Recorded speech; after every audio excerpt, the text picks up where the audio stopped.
The Minnesota Vikings have been around since 1961. And I just want them to win a damn Super Bowl before I die. Welcome to Before I Die with Jessi and Myles on Purple Daily and Score North. Just one. We want just one before we die. Welcome back to another Monday edition of Before I Die. I'm Jessi Pierce. He's Myles Gorham, and he's Ross Brundle. We get to break down a Minnesota Vikings game that only the Minnesota Vikings can do to us. Shutout in the first half, which I will have to cop to admission. I was unable to watch the first half because the Minnesota Wild were busy winning in their own right in St. Paul. Shout out to them. But ipso facto, I watched the second half, and the Minnesota Vikings surged back. So I do believe I'm the good luck charm. You're welcome, Vikings fans. Skol. Lot to dive into in this victory. Your Minnesota Vikings 21-13 win over the Indianapolis Colts. Primetime Sunday night football. Improved to 6-2, now sitting second in the NFC North behind the Detroit Lions, excuse me. Let's start with Sam Darnold. We got the full Sam Darnold effect last night, Myles. You get a very rough first half from Sam Darnold, including interception, double coverage in the end zone on the first possession, lost a fumble that was returned for a touchdown, and 4 sacks as well, mostly because he was taking his sweet time in the pocket, which continues to frustrate me. But then Darnold comes back, completes 28 of 34 attempts, 290 yards, and 3 touchdowns. How are we feeling today about Sammy? Again, this seems to be very part of his MO. I don't think we should be surprised. This is how he has played his entire career, right? Like, it's the roller coaster. Or it kind of feels like rolling with the homies, like that song. Great Clueless reference. Thank you. That's exactly what I was thinking. Our millennial babies will get that one. But Myles, how are you feeling about Sam Darnold? Again, I'm not ready to be like, it's what I expected. All of this is kind of what I have expected. I mean, with Sam Darnold, we knew there was going to be highs, there was going to be lows, and we knew that when there are lows, it's low. It's like bad. Like it's not one of those like high floor situations. It's a pretty low floor, but the ceiling can be pretty high as well. And I think Kevin O'Connell and Sam Darnold need to find a way to have that little bit of a higher floor, so we're not seeing games like last night. Because if you're playing a better football team, you're getting blown out. Or maybe not blown out, but you're at least you're probably not winning that game because the offense was driving the football. And I think overall, Darnold, he played well. I think I tweeted out last night, he had 6 total incompletions, and the Colts scored, I know they ended up scoring 13, but they scored 10 points, and 10 of those points were because of Sam Darnold's turnovers. Like, they don't score otherwise without those turnovers. And so it's like your offense is putting your defense in bad situations and also creating scoring situations for the other team. It's like, man, Darnold, just sometimes he has these out-of-body experiences. You're like, dude, just take it easy, bro. Chill out a little bit. You're trying to play hero ball sometimes, and it's like that first interception on the first drive. You guys are driving down the field. I know. I guarantee you, he saw T.J. Hawkinson and was like, I'm going to get this man a touchdown on his first game back. Mm-hmm. It's going to be a thing. It's going to be a huge story, blah, blah, blah. Got to get my guy a TD. And he throws into double coverage and, interception. It's like, bro, live to play another down. We've said this the last few weeks. Live to play another down. Yeah. You guys are driving. You're having a great first drive. You don't need to play hero ball in that situation. Mm-hmm. And so outside of that, I do think he played well. When he was playing on time and in rhythm, he looked like what we've seen and we kind of gotten used to early in the season from Sam Darnold. Throwing with accuracy, throwing with a lot of touch and with a lot of velocity, and hitting guys in the middle of the field outside the hashes, making a lot of plays, using his legs, a lot of positives. But, oh my God, those few negatives were just those are game-changing type, negatives, and that's the thing you can't have. It's okay to have a turnover here and there. It's okay to take a sack, but him trying to roll out to his left, that's got to stop. We got I'm sorry, Sam. The teams have figured out that you like to roll left when you're trying to escape pressure, and they're sacking you for 20-yard losses in the red zone. Stop doing it. Just stop. Either step up and throw the check down, or dirt it, or take the less sack. Take the sack for 5 yards instead of 15. We got to get out of that. Bro, you can't escape every pocket. You're just not going to be able to do it. So sometimes you gotta just live to play the next down. And so I'm getting on a rant, but like I was gonna say, I feel like this is very cathartic for you today, Myles. I'm really appreciating it. Like let's go. Let's go. I mean, you're nailing it. It's what he needs. Right? Like I'm not in the meeting rooms. I'm not Kevin O'Connell or what's his who's the I'm drawing a blank on the QB coach now. That used to be his teammate. McCown. Josh McCown. I'm not Josh McCown, so I'm not in there like getting to tell him these things. But like Sam, like bro, like you're playing well, and when you're doing well, you are balling. So let's just like you don't need to make every play a hero ball play. That's it. Like that's all. Yeah. Our fearless leader calls them the blue screen of death plays. I kind of liken it to, your computer literally freezes up and you have to do the hard reset. You have to do that a few times a game with Sam Darnold. And, it's crazy. I think when I see plays like that, it makes it really difficult to believe that this team can accomplish anything of great significance in the playoffs. But then to Myles' point, you also see the other 28 passes that were completed and go, this guy can play. I mean, that Jordan Addison touchdown pass is incredible. That was insane. I think it just goes back to Shout KLC. out to that because it's gave me some good fantasy points too. So we appreciate you, Sammy, for free three. That. Free three. Remind me to start picking Josh Oliver in more underdog bets as well too. Like, okay, I guess Josh Oliver's our guy as well, so that's fine. It was a very rough weekend for me on underdog. Promo code Howells, by the way. Promo code Howells. What is your promo code, Jessi? My Why don't promo you throw code's that one Judd. out there? It's Judd. Okay. Yeah. So either way, Judd and Howells will Judd. get you some matching money when you sign up with Underdog. But, I mean, again, we've talked about this. Maybe we'll go into it. As long as you win these games, it makes it a lot easier to deal with those, kind of brain fart moments or whatever you want to call them. But I'll still take the victory. I mean, you're 6-2. Again, I say this every week. If you had told me and almost any Vikings fan, regardless of where you are in the conference or division, that you're 6-2 after 8 games, I think everybody would have said, great, wow, let's go. Yeah. Well, and you end the 2-game losing skid. I think you lose 3 in a row. Huge. That's bad. I mean, it's huge to put a stop to that. Now you're going into Jacksonville. You should not absolutely under no circumstances lose to Jacksonville, but that's neither here nor there. We can get that. The other thing I want to talk about on kind of in defense of Sam Darnold, can we talk about Garrett Bradbury and just how much we don't care for him? Maybe he has allowed more pressures than any other center in the league. He's already been penalized 6 times. His pass blocking efficiency ranks 38th among qualifying NFL centers. I'm done with the Garrett Bradbury situation. I'm done. So that's in a little defensive way. Say it, Ross. I just want to add one thing to that. And then you pair him, the man directly to his right is Ed Ingram, who PFF basically says he is the second to last right guard in all of the NFL when it comes to but I think their Bradbury's rankings. even worse than Ingram. Like that's the problem, right? We have a problem. Well, no, you pair them together. I think Bradbury has his skill set, and you know what he does well.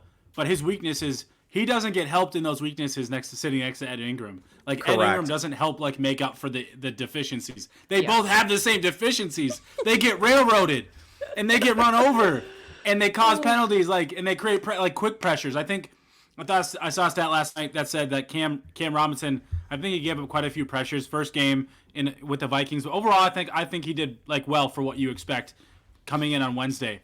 Mm-hmm. He didn't give up any quick pressures. So it was like your point earlier, Jessi. Sam Darnold likes to hold the ball a little bit, and Kevin O'Connell creates long developing plays for him to hold the ball. One of those issues that coincides with that, though, is when your interior gives up quick pressures.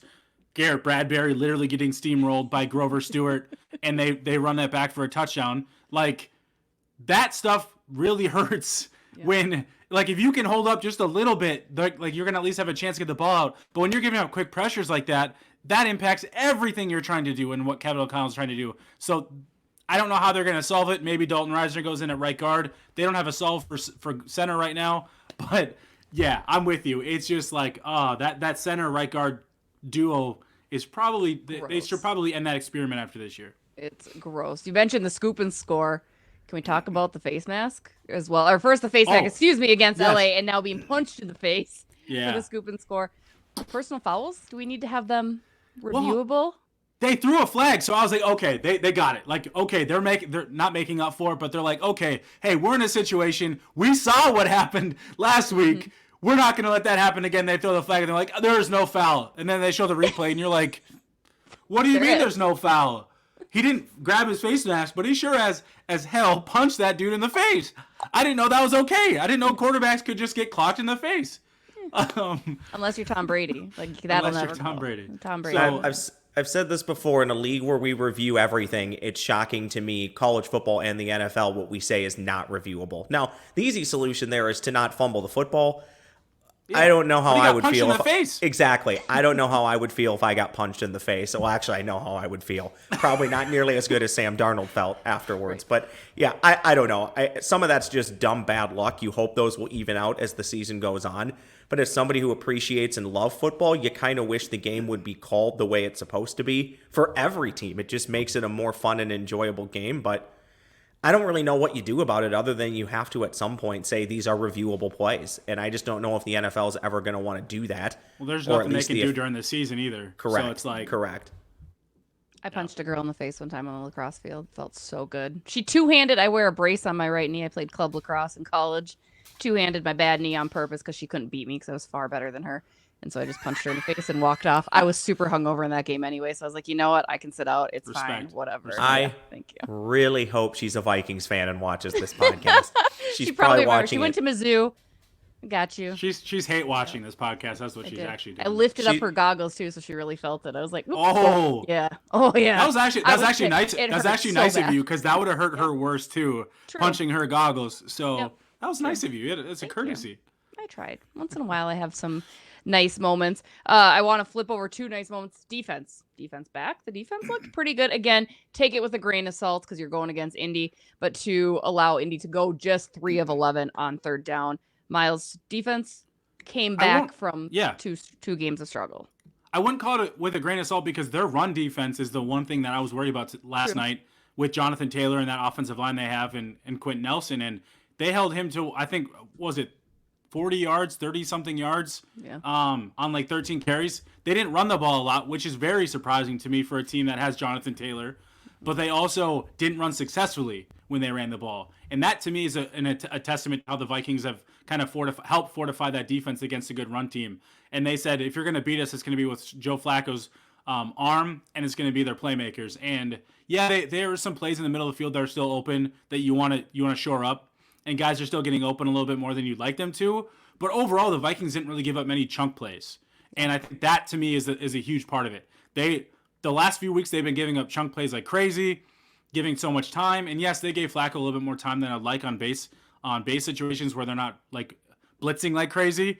And when they weren't blitzing like crazy, you need to get home a little bit better. But overall, it was a positive sign to see that the defense came back to play, and they were the reason this team won that game. So, point blank period. Did the rush 3 drop 8 as often as they did? Did that surprise you, Myles? Because I thought that was the one way where Joe Flacco could possibly beat you if you just let him sit in the pocket all day long. And he did have some nice throws, but I guess I was surprised that the Vikings chose to go that route, and by and large, it worked. And then there's the second component to it. We talked about it last week. I think Anthony Richardson, there had to be some disciplinary action after self-admitting you pulled yourself out of a game. But to say that Joe Flacco is basically your guy for the rest of the year, I get it. He's fine. He's serviceable at this point in his career. But with where the Colts are at, it doesn't make any sense to ride Joe Flacco out for multiple weeks. To me, this feels inevitable that Anthony Richardson's going to get that job back within, I don't know, maybe the final 5 to 7 games. But to go back to the original point, I thought the rushing 3, dropping 8 was interesting, and by and large, it worked. Mm-hmm.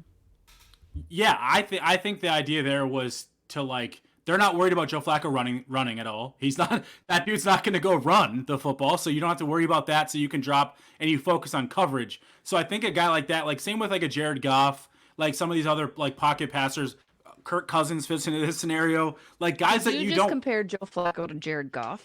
Is that what? Making sure.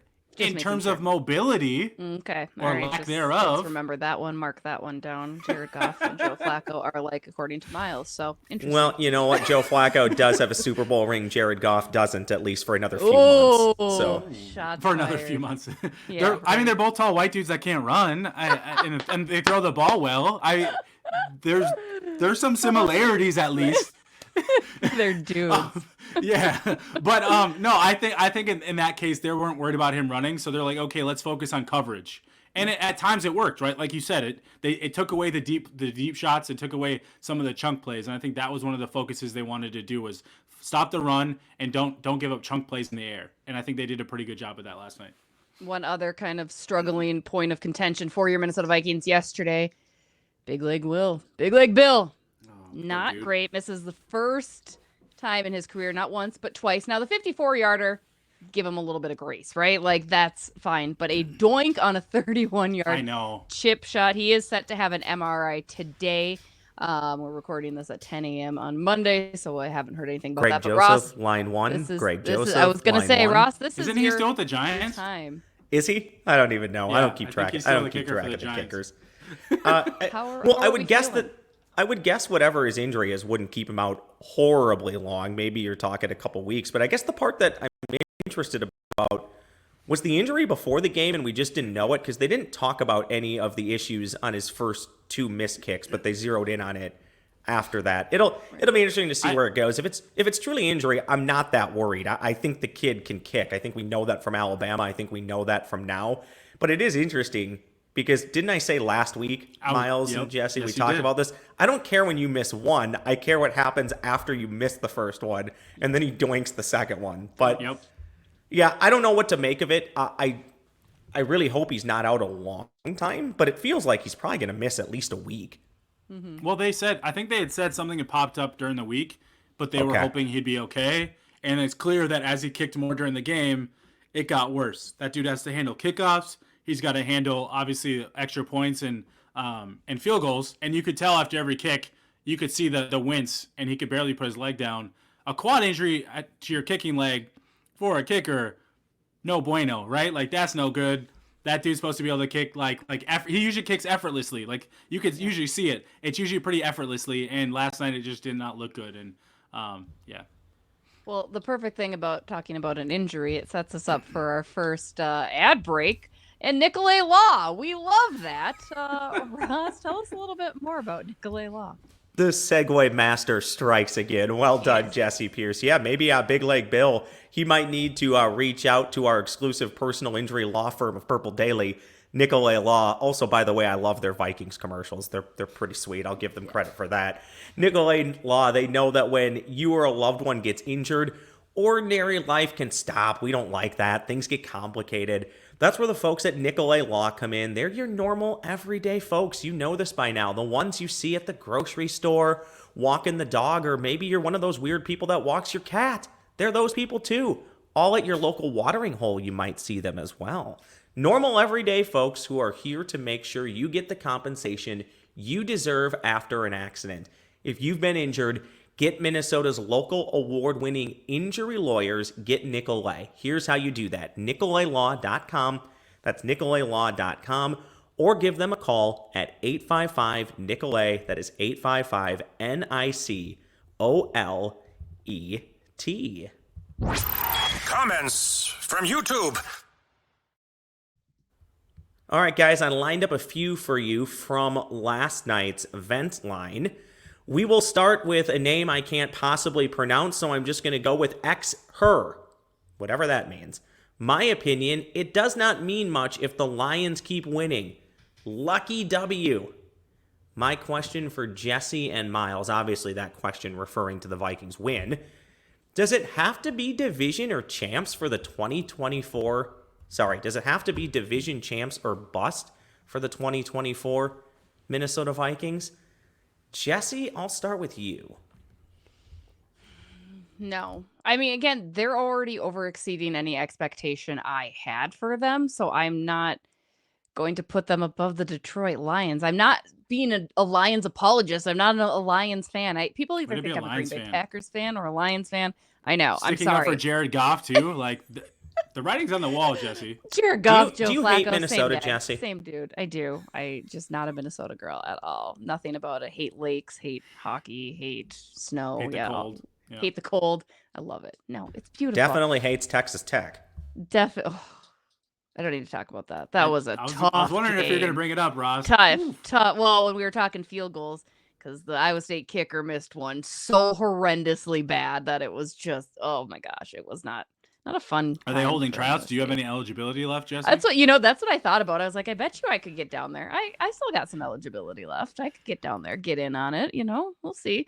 But no, for me, it doesn't need to be division champs or bust. I'm very impressed with the way that they've performed this year. I even look at like the struggles going back again to the 2-game skid. I didn't expect the Vikings to have more than I think 7 wins this season. So for them to already be at 6-2, I dig it. I love it. Keep going, keep rolling. I don't think you're going to overtake the Detroit Lions. They're moving on all cylinders. They've got a lot more in them than the Minnesota Vikings. It's just facts. And no, I'm okay with them not taking the division. I would love it, obviously. That's not to say I wouldn't love for them to be division champs. Don't twist my words, people. But I'm okay. I don't think it needs to be that or bust. Myles? I'm with you. I went into the season saying I didn't expect them to win the division going into the season. I was like, if they're going to make the playoffs, it'll be a wild card. They're in arguably the best division in football, if not the second best. So it's not one of those like it has to be the division or not. Make the playoffs. Like I think they're a team that needs to make the playoffs. There's too much talent not to. We've seen how they played the first 8 games of the season. They're 6-2. Make the playoffs. Again, you want to win the division. But at the end of the day, you have a strong division, so just like find a way to get in the playoffs and make some noise. That's where I was at. Like I didn't expect this team to be a Super Bowl like contender. So like if they win their division, they definitely should be in the mix for winning the Super Bowl. We'll see. There's still a lot of football to be played. But right now let's just make the playoffs. Well, Yeah, and as it sits right now, guys, the Vikings would be the 5 seed in the playoffs, right? So I mean, like just take that with what it is as well. Like if playoffs started today, the Vikings are the 5 seed. And you can tell that the wild card is like that race is starting to heat up too. So you need like somewhat at least 2, if not 3 of the teams in the division are making the playoffs. So you got to keep winning these games. So it's going to be a toss up at the end. 1,000 fictitious points to you both. Classic Minnesota fan always says, well, just make the playoffs and see what happens. Most years that doesn't apply. I would say to this maybe rebuilding or Super Bowl window opening Minnesota Vikings team without their hopefully soon-to-be franchise quarterback. I think just making the playoffs is fine, and anything on top of that is gravy. It pains me to say that because typically I'm the no, you don't just want to make the playoffs. But it's a part of the progression. So I don't know. Just like you said, Jessi, winning the division would be great. Doesn't seem at this moment like it's all that likely, but who knows? Still half the season to go. Comment number 2 in the last comment I pulled from last night's vent Myles line. had his hand raised. Oh, He wasn't sorry. looking at the camera. It's okay. He wasn't looking. It's fine. No, sorry. Myles, I'm staring at a different document. Go imagine ahead, he had to Myles. raise his hand and had to go to the bathroom, and now he's a small know. child that can't leave the classroom. I'm But, sorry. I have a please. different setup today. I'm battling a mild illness, so I'm at home. As you can tell, I can't even read correctly today, which I guess He did is it not, so isn't patiently. that for so normal. long. What I wasn't, it doesn't even matter what I was going to say, to be honest. So that Miles, you matter to me, and your thoughts matter to me. So please go ahead. Thank you. All I was going to say is like expectations with a quarterback like Sam Darnold and like where the team is different, like you said, with the transition than where they've been the last 6 years. Where winning the division should have been the expectation. So I think you can temper expectations and change what you expect them to be based off of the roster construction. So that's all I was going to say. I thought that was a wonderful comment, and I'm glad we paused to make sure that happened. Comment Brilliant. number 2. This is from Michael Ellert 9. Addison needs the ball more. He's special. Side note, I don't disagree with the he's special part. The question is, does Jordan Addison and I guess I'll call them now the Addison defenders, do they need to calm down a little bit? There's only so many footballs to go around on this Minnesota Vikings team. Myles, I'll start with you.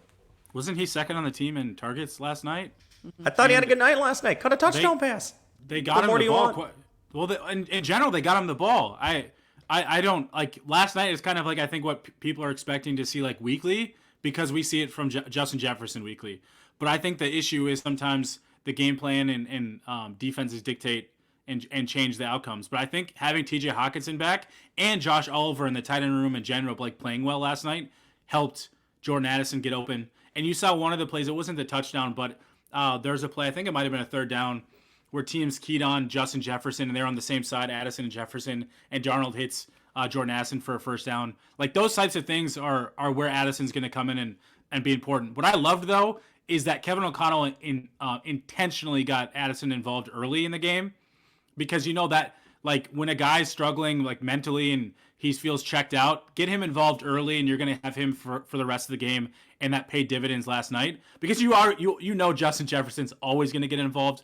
You know he's always going to be in the game. But guys like Addison, who are kind of have to play that second fiddle, have to be a guy that kind of has to be patient for his opportunities, because he has to play opposite the best player in football, the best wide receiver in football, is he has to be patient. And I think getting him involved early helps set that mindset that Kevin O'Connell's thinking about getting him involved. And I think that just goes a long way with, like, why Kevin O'Connell is such a good coach. I mean, as a member of Jesse's fantastic fantasy football team, Jordan Addison needs to be targeted every single game, every time. He needs 4 touchdowns a game. That's how I feel about that. Again, forget Josh Oliver, Johnny Munt, for crying out. I mean, the people that have the same amount of touchdowns as him, I'm like, why? Why are we not targeting Jordan Addison? Like, why is that this catch happening? was sick, by the way. That touchdown catch. That is true. No, I mean, I think you do. You look at it as everybody, and Jordan Addison, as we've all said, is very special. You look at last season, he had 108 targets, 70 receiving yards in 17 games, but that was without Justin Jefferson for a chunk of that season too, right? So I think people are comparing apples to oranges a little bit. I imagine there will be an uptick. We've talked about it before in the past, how it seemed that Darnold was targeting JJ more than he really should have been, trying to force that ball. So he's finally starting to spread the love. Addison will be a part of that, but you know, it's good to have. It happened on an interception too. Now that I think about it too, him forcing the ball to Jefferson. Mm-hmm. Right after a turnover. Right. Right. Yeah. We gotta fix that. But we won. But no. Hey, but we won. We won. You won. So that's how I feel about it. Hey, and Cam Akers got involved. TJ Hawkinson got involved. Cam Akers MVP. I stole your thunder. Cam Akers MVP. Stole your thunder, Ross. I apologize. No, I was just going to say, speaking of winning, you both win comments from YouTube today. 1,000 fictitious points to you both. You are tied for number 1 today. Thank you. Well, I'm gonna beat Myles here with my ad read, because that's what I like to do. We're gonna talk about St. Thomas, since we're talking about football games in purple. St. Thomas returns to O'Shaughnessy Stadium this Saturday on 1500 ESPN and 1500ESPN.com. Next up, a border battle with Drake. Pregame at 12:30, kickoff at 1 on 1500 ESPN. That's 1500ESPN.com. All right, please, Myles, why don't you try do yours? See who wins. Well, now that you say it, I want to make sure everybody understands that when you're watching Vikings games, you can watch them on a Roku 75-inch smart TV.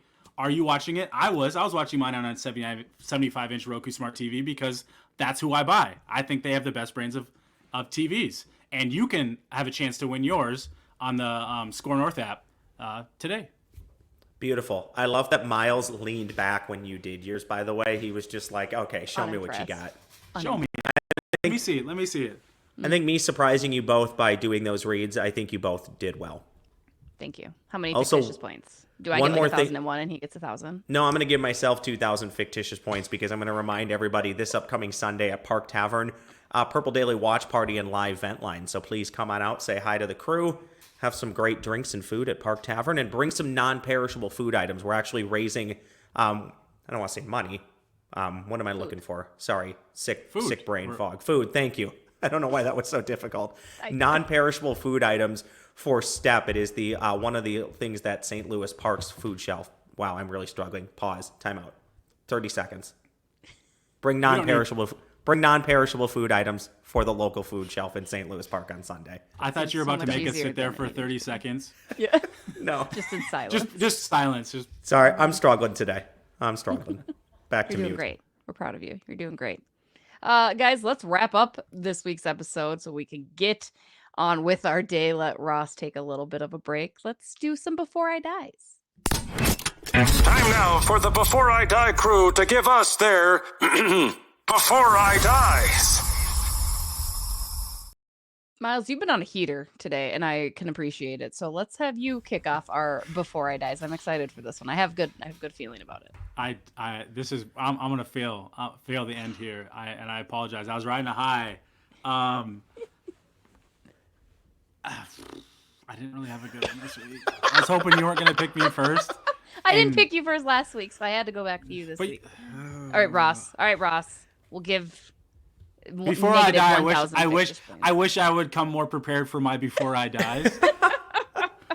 We'll second that. All of us, we all need to be better at it. But we'll give you a minute if you need. Ross, please. Pretty simple one today. Before What are we I venting die. about? What are we venting about this week, Ross? No, I'm not really venting. I'm just a huge believer. I love the holiday season. This November 1st, specifically Thanksgiving through like January 1st is the best time of the year. Okay. So all I'm going to tell people is you guys know me. I get comments for hating on people all the time. Here's one area where I won't hate on people. I walked down a local road near Jessi and I, big major road here in the North Metro. In mid-October, somebody had their Christmas tree on. If that makes you feel great, do it. If you want to put your Christmas lights on October 22nd, do it. If you want to be like me and start watching Christmas movies on November 1st, I'm already 2 down, do it. Before I die, everybody will enjoy the holiday season. I feel so bad when people are like, oh, I worked in retail for years. I hate Christmas. Okay, Scrooge. Get over it. Enjoy the holiday season. Before I die, there'll be less Scrooges. Let people enjoy the holiday season. Coming from you, too. That's really nice. By the way, very happy Honda Days and Toyotathon to both of you guys. Hope I'm the first one to wish you that. And I just want to remind people Thanksgiving matters. It's actually not my favorite holiday. I'm not a huge foodie person, right? And it's fine, but I do always feel bad that people just completely fly on by Thanksgiving. Thanksgiving matters, people. It's also another holiday. Yeah, and never remove the Lions and Cowboys from Thanksgiving Day. I did have a side note. Speaking of holidays, I had spoken to a Minnesota Wild player who is not of North American descent, and I had asked him about Halloween. I said, did you Halloween guy? And he was like, no, we have different religions. And I was like, it's not a religious thing, but like, that's okay. Like, I appreciate you. And he's like, well, and I don't like candy. And I was like, okay, that's fair. Like that makes more sense. So I was really hoping he would say, we don't celebrate Satan where I came from. Yeah. Well, and that's what I thought. I was like, I guess maybe that could be what he meant by religious. I literally had to Google his like country's thing. I'm like, well, they're Christian. Like, I don't know, not overly Christian, but yeah, you guys can deduce who it was. I won't tell you, but very good hockey player. Anyway, before I die, I'm going to accept that I am near 40 years old. The reason I say this is because I broke my back by simply bending over to pick up a frozen pizza off the floor. And when I say broke my back, I'm saying I am in pain. I can't stand. I can't sit. It is sad. And it's not because I've done anything. It makes me reconsider going out for the football team, guys. Remember when a couple months ago I was like, I'm going to get tackled. I want all of this to happen. You were talking high and mighty, too. Right? I can't even bend over to pick up a pizza off the floor without putting myself out of commission. I'm thinking about going on the IR. Like, I've got one more hockey game this week, and then I'm on the IR. I can't tell if Ross is going to say something or if he's just trying not to puke. Maybe we'll just make. I'm not. It's not that type of flu. Why do you? I wish it was. We could use the ratings. Sagging ratings. We need something, man. Maybe Jessi, you could just be like the mascot. But then again, I would argue the mascot could get more injured in your physical shape than a football player. I think so too. I don't know. It's just I mean, I can't do anything. Apparently, like it's insane to me. Like we had talked about before we hit record. The doctor basically told me, well, yeah, you're just old. Like, that's the problem. That's what happened. Like, there was nothing that you could do. This is just what happens. And, yeah, so before I die, I will accept that I am a child that was born in the 80s, which sounds like forever ago for a lot of people. It was a really long time ago. Oh my God. Yikes. Thank God for filters. That's going to do it for this week's Before I Die and all of our other Purple Daily content. Don't forget to head over to Park Tavern. Bring a perishable item for the food. What? Was Myles Before I Die literally that he was just going to I was so close, Ross. Just let it go. So close. Yeah, we'll Myles, let you go, but we're just going to shame you. I mean, this is unacceptable. You have to have 2 next week. How about that? Yeah, 2 next week. You must bring 2 Before I Dies next week. And I got to do all the ad reads apparently too, right? And all the ad reads as well. Exactly. Again, come out to Park Tavern on Sunday for a live watch party. Bring a perishable item for the food shelf in St. Louis. See, that wasn't that hard, Ross. It'll be great. It'll be a good time. Appreciate you. Don't forget to check out all the other... More than one is also acceptable, by the way. Like a pallet. We're trying to help people this holiday season, so bring as many as you can. Right, for a food shelf. So that's what it is. Bring food. Don't bring money. You could bring money too, I guess, but give it to us. Give it to me, yeah. Give it to me. I could use it. Check out all the other Purple Daily content. You've got Judd's Hockey Show rocking and rolling. You've got Flagrant Howls up and running as well. We appreciate you guys. We will see you next week. Until then, Skol Vikings. I think I'm going to head to a pharmacy or urgent care in Hennepin County. Also, Hennepin meets Duval. Let's go. Oh.